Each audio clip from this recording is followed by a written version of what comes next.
last week on Overdrive. It is almost the end of the year, and that's when CNBC-TV18 and Overdrive get together its jury to decide the car and the bike of the year. And this time we're going to do it in style, Formula One style.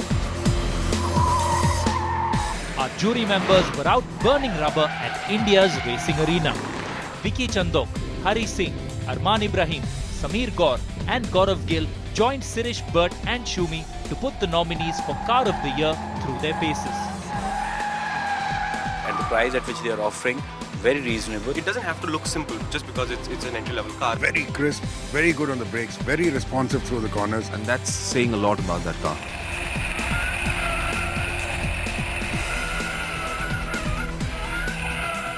Welcome back to Overdrive. We're at the spectacular Buddh International Formula One Circuit. Now, last week we brought you the contenders for Car of the Year. This week it's time for us to shift the action and tell you who the contenders are for the SUV of the Year. Now, I have a little soft spot for this one. It is my baby, but I'm glad I'm not on the jury, so I don't really care. The X1 has had a huge impact. You know, a BMW at that price point, nobody thought it would have been possible. And now they've set this whole new benchmark and they've developed this whole new class and others are now going to come in. I don't think it looks very nice. I think it looks a bit odd. But otherwise, when you drive it, the styling doesn't really matter because when you sit inside, the interiors are designed like a BMW should be designed. Posh, good quality, very well laid out. So that way, it is really good. Well, I'm a BMW fan, so I love the X1. Although it's a little, I think, priced on the higher side for the market, but they are available in many different variations. It's got a good, very, very strong engine with a 2-liter diesel, with a great suspension package. And I think it's a good car for wannabe mothers or just, people with younger kids and small families.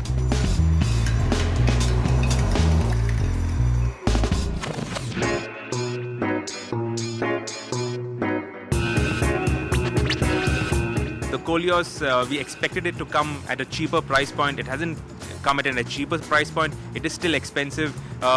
One unique thing that it has is that CVT gearbox, the automatic gearbox. After that, the Santa Fe came with the automatic gearbox, but for that first month, it was the only vehicle in its segment with an automatic. So that was its plus point.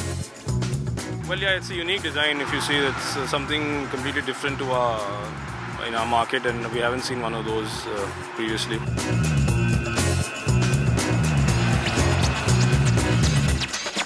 First time I've driven it, and I would slot that in a fairly high in my ladder of working these.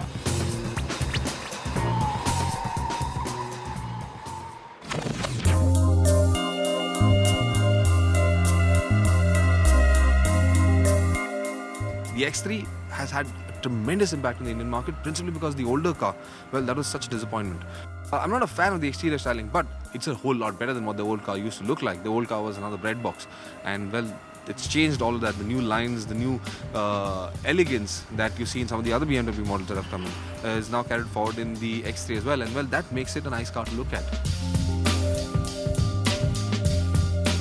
The X3 from BMW, it's refined nicely. It feels like a good SUV. It's nice to drive. It's pleasant.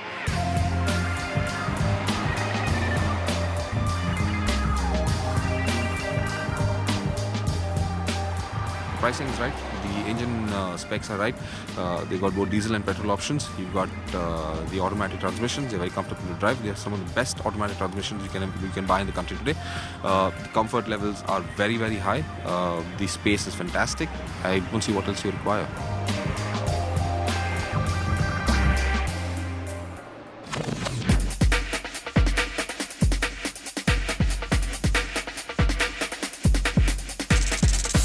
The Land Rover Freelander 2 was impressive. As usual, they always build solid cars, and again, they've come out with a good one. To put it bluntly, the Q5 and the X3 have certain very, very dramatic edges over the Freelander, okay? The interiors, the attention to detail, the Germans have it. The ride quality and handling, especially on the road, the Germans have it. But when you drive this British car, you do get a sense of well, all of that heritage, you do know that this car will go way further off-road than the German cars will. And on its own, if you drive it around, it's a very nice SUV to drive around. And the fact that it's not as stiffly sprung as the Q5 or the X3 also make it that much more comfortable to drive in. So if you're driving on Indian roads where it's not always perfect, I think the Freelander really works.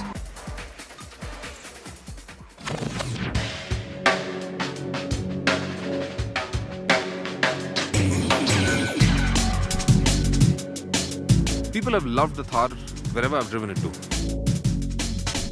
Passerbys in the street, people in parking lots, everybody wants to come up and take a look at what the Thar is like.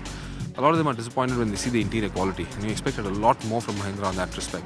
And I think it should have been their agenda from the word go to have given it a lot more comfort, a lot more style, a lot more luxury inside that cabin. You know, really didn't get an opportunity to really put it off-road, but I've done a little bit on that on a previous occasion.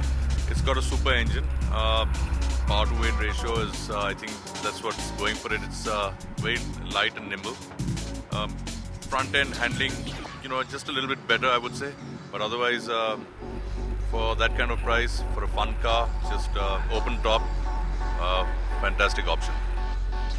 It's 4x4 and you can take it anywhere you want. I'd probably be able to climb up bleachers out here, and that's what something none of the other cars will be able to do on a track.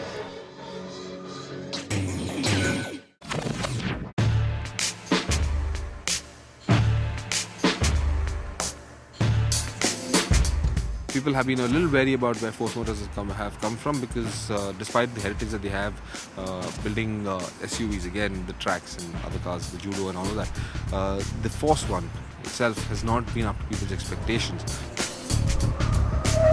The Force one from Force Motors, still a lot of refinement needs to be done. The engine seemed pretty good in the sense, pretty refined, but just the overall package, just the sitting, the interiors, just the styling and everything needs to be worked really, really hard on.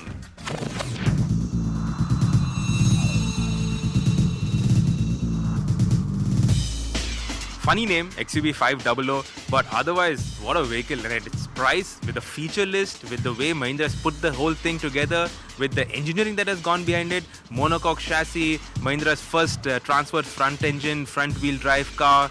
It's phenomenal. XUV 500, they have made it, the looks, I mean, one did not expect it. I mean, it's a sea change from a Scorpio. It's a sea change from a Scorpio. So I think they have done wonders. Mahindra has done wonders. The interiors, one thing I didn't really fancy was sitting too high up in the car. I'd like to be a little lower. It gives you that much more comfort, you know, stability, and you know, maybe even the CG will help. I drove it around and I was surprised that you could, rig it up to 170 kilometers an hour even around the circuit like this. It's a nice SUV. I think amongst the SUVs that are being built solely from scratch in India, I think I would rate that as one of the finest.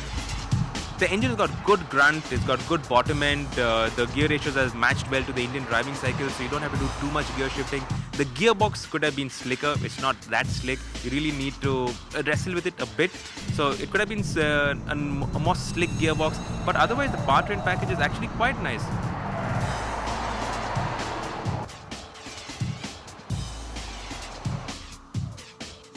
Coming up after the break, the action continues on two wheels.